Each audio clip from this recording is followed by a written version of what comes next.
Andhra Pradesh budget వ్యవసాయ బడ్జెట్‌కి సంబంధించినటువంటి కేటాయింపులను గుర్తించండి అని చెప్పేసి మిమ్మల్ని ఎగ్జామినేషన్ పాయింట్ ఆఫ్ వ్యూలో క్వెషన్ అడుగుతారు.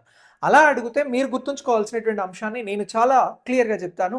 వీడియోని లైక్ చేసి మీ మిత్రులకి వీడియోని షేర్ చేయండి. మీరు పోటీ పరీక్షల కోసం ప్రిపేర్ అవుతున్నట్లయితే ఆంధ్రప్రదేశ్‌కి సంబంధించి ఎస్ఐ కానిస్టేబుల్ గ్రూప్స్ ఇతర పోటీ పరీక్షల కోసం ఐకాన్ ఇండియా యాప్‌ని డౌన్‌లోడ్ చేసుకోండి. సో ఆంధ్రప్రదేశ్‌లో వ్యవసాయ బడ్జెట్ అనేటువంటిది ఎంతుంది అనంటే ఇక్కడ 2026-27 ఆర్థిక సంవత్సరానికి సంబంధించి 53,752 కోట్లను కేటాయించడం జరిగింది. ఇది వ్యవసాయం అనుబంధ శాఖలకి సంబంధించి.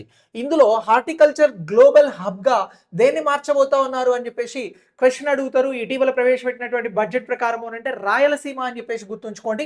ఇక నెక్స్ట్ పశ్చిమ గోదావరి జిల్లాకి సంబంధించి కోకో సిటీ అనేటువంటి దాన్ని ఏర్పాటు చేస్తా ఉన్నారు.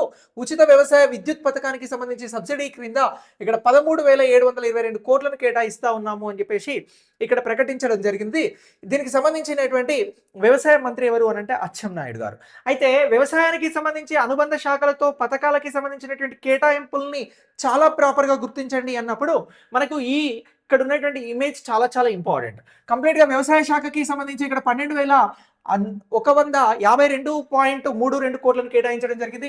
హార్టికల్చర్ ఉద్యానవన శాఖకి సంబంధించి 1123.86 కోట్లు, పట్టు పరిశ్రమ శాఖలకి సంబంధించి ఇక్కడ 95.87 కోట్లు, మార్కెటింగ్ శాఖకి సంబంధించి 515.39 కోట్లు, సహకార శాఖకి సంబంధించి కోఆపరేటివ్స్ కి సంబంధించి 209.30 కోట్లను కేటాయించారు.